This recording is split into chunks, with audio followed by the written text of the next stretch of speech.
Explosions have rocked an airport in a metro station in Brussels. Belgian media are reporting at least 23 people are dead. Jihadist terrorism is striking at the heart of Europe and elsewhere around the globe, and a lot of people are fearful of the future and ask themselves what could be done.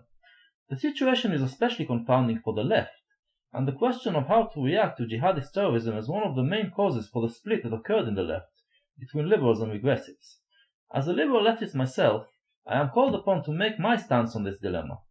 But I am also an Israeli, so there's really nothing new for me here, and these are problems I've been grappling with for a long time.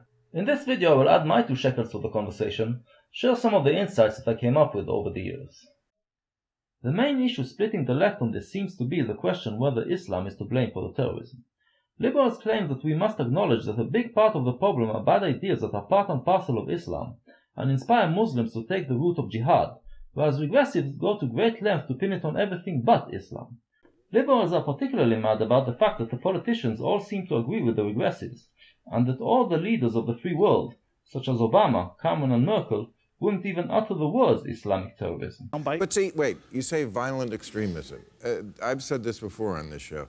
I think the Democrats risk losing this election if they cannot put together the words Islamic extremism.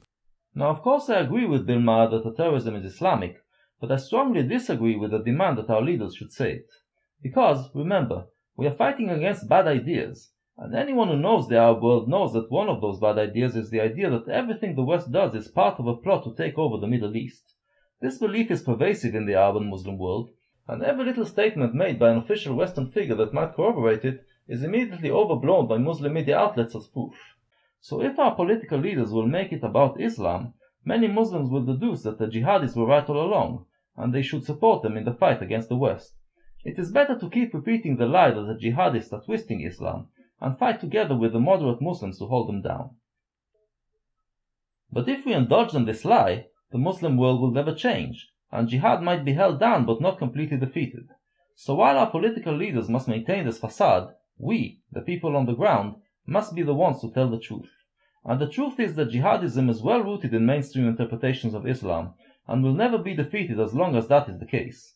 It is up to reformers in the Muslim world to bring the change, and it is up to the rest of us to pressure and help them to do so. And this fight has to be led by liberals. The problem is that whenever a liberal tries to say something, this happens. Yeah. Well, liberals have really failed on the topic of theocracy. They'll criticize white theocracy. They'll criticize Christians. They'll still get agitated over the abortion clinic bombing that happened in 1984. But when you want to talk about the treatment of women and homosexuals and free thinkers and public intellectuals in the Muslim world, I would argue that liberals have failed us. And the crucial point of confusion, thank you. Thank God you're here. Yeah. Well, I mean, the crucial point of confusion is that we have been sold this meme of Islamophobia, where every criticism of the doctrine of Islam gets conflated with bigotry toward Muslims as people. Right. And that is it's intellectually ridiculous. Even it gets So hold on, are racism. you the person who understands the officially codified doctrine of Islam?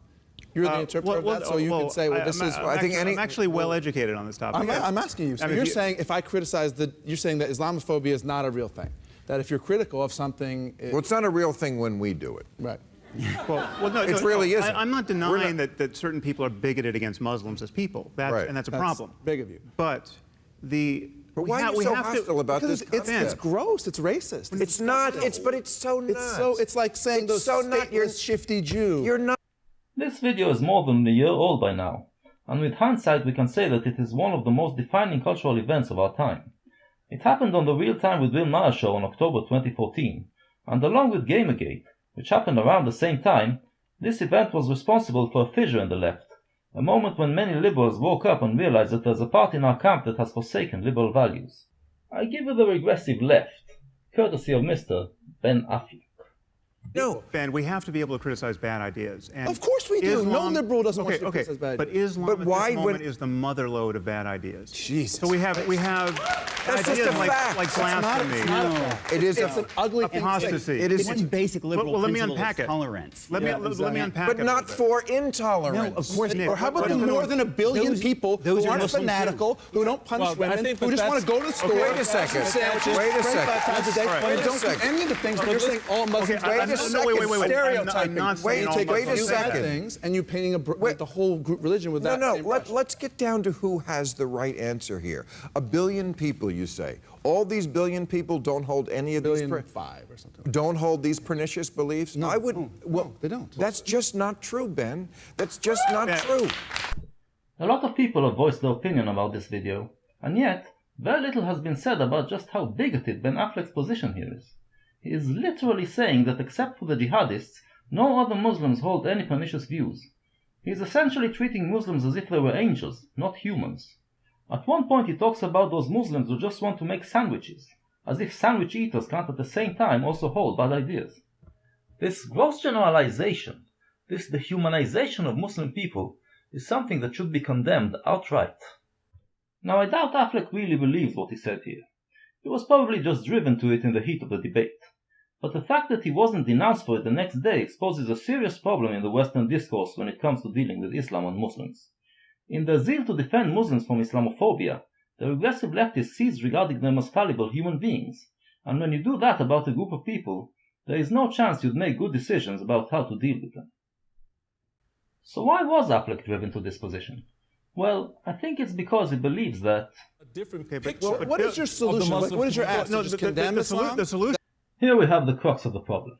For some reason, Affleck identifies criticizing Islam with condemning Islam. He is incapable of seeing that there is a middle way between not saying anything bad about something and outright condemning it. I think that is because in the last decade, the public debate in America was between religious right people, who were claiming that Islam is a transcendent evil that must be fought to the ground, and liberals who were trying to show that it has good in it as well. But these days are behind us. Liberals like Sam Harris are not saying that Islam is a transcendent evil, but that it is a set of ideas made by people, and those ideas should be criticized. And while he agrees that other religions are also motherlodes of bad ideas, he points out that Islam is unique today in that there is a large number of Muslims who actually believe in these ideas, which makes it the worst religion at the moment, and the one that we should focus on. But to give you one point of contact, 78% of British Muslims think that the Danish cartoonist should have been prosecuted. 78%.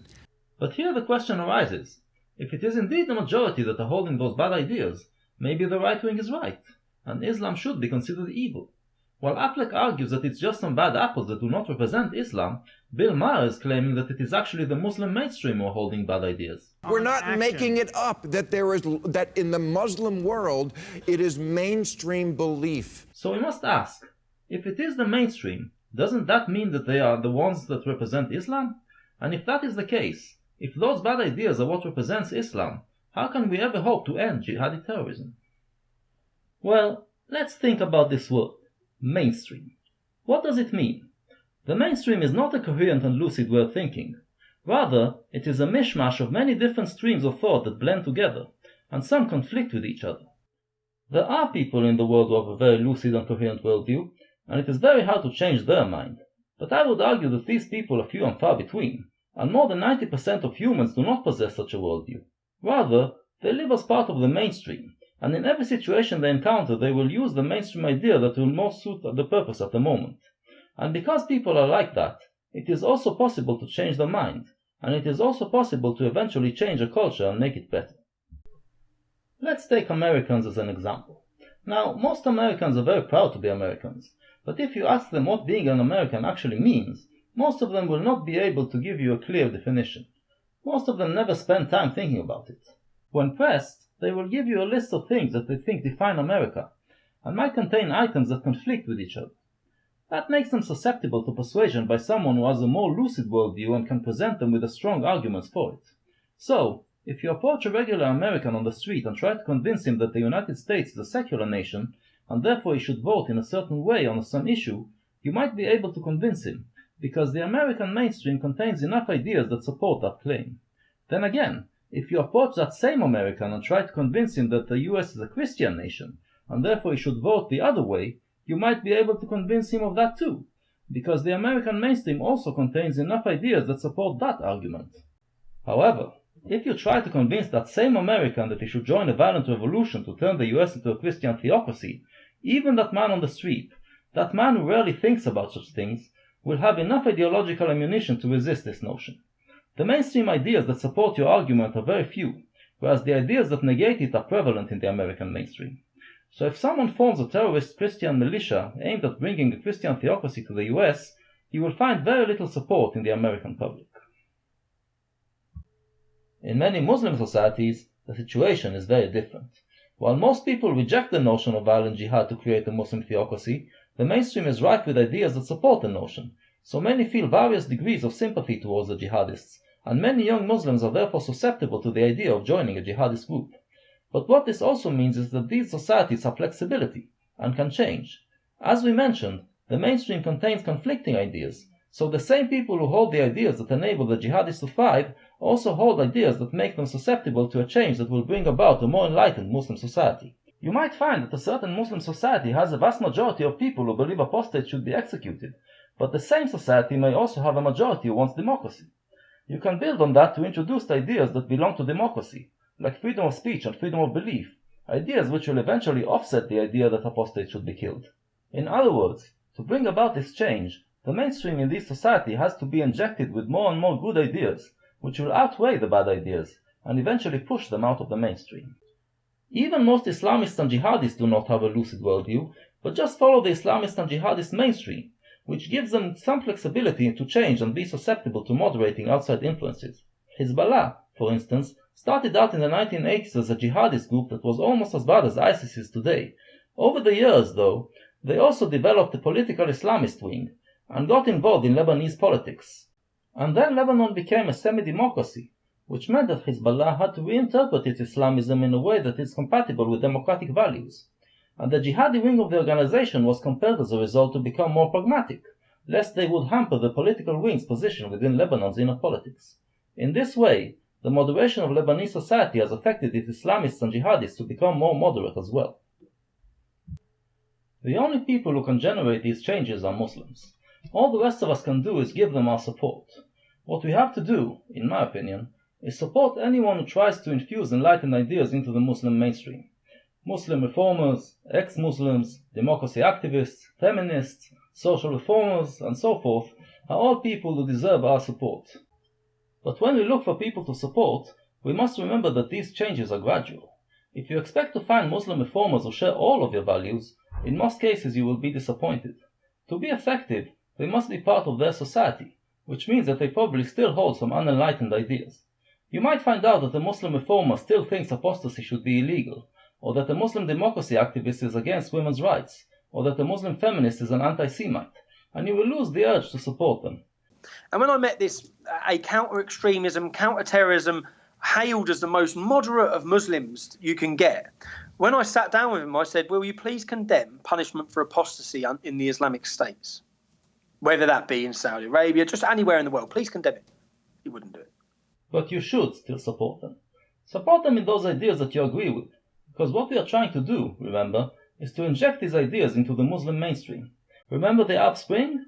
That was very much the result of the rise of new reformist voices in the Arab world, and many people I've talked to at the time expressed fear that the social upheaval will also give rise to forces that can harm Israel. I told them, don't worry about it. Israel can take care of itself.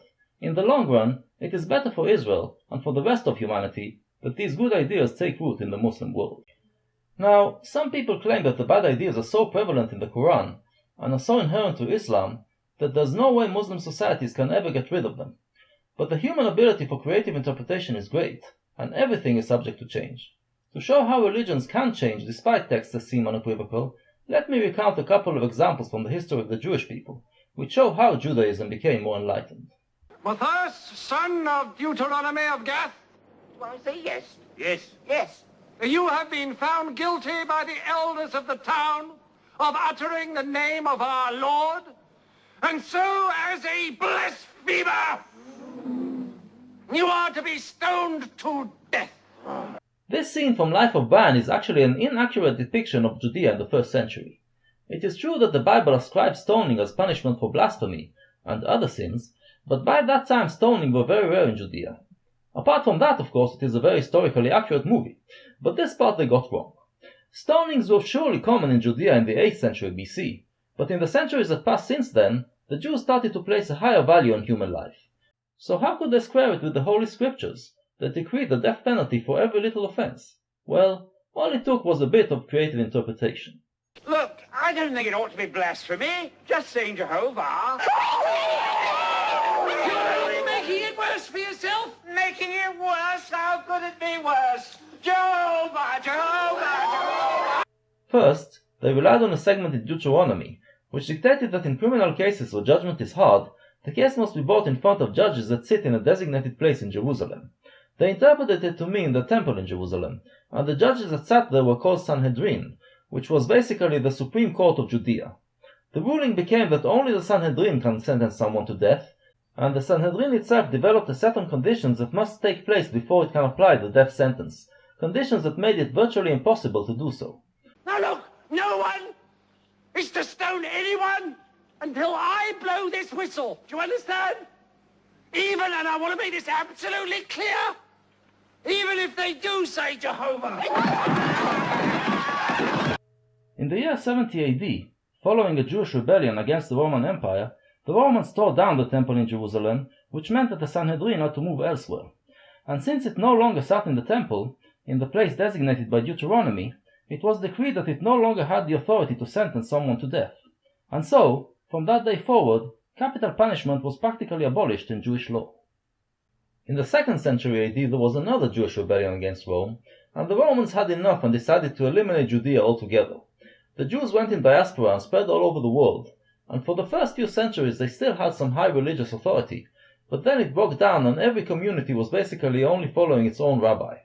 In the 7th century, following the Muslim conquest, there was a split in the Jewish world, between the Jews that lived under Muslim rule and those who lived under Christian rule, and the two started to develop different customs according to their surroundings.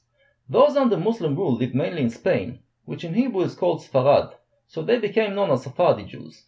Those under Christian rule lived mainly around what is today the French-German border, a place that in Hebrew is called Ashkenaz, so they became known as Ashkenazi Jews. With all this splintering, you'd think that there would be no way that universal changes could happen, and yet they did. In the 10th century, there was a rabbi in France called Rabbi Gershom, and he established a rule that banned polygamy in his community. This went against Jewish tradition, and was met with a lot of resistance, but in time, because monogamy was more suitable for life in Europe, all Ashkenazi communities gradually adopted Rabbi Gershom's ban, and for them it became part of Jewish law.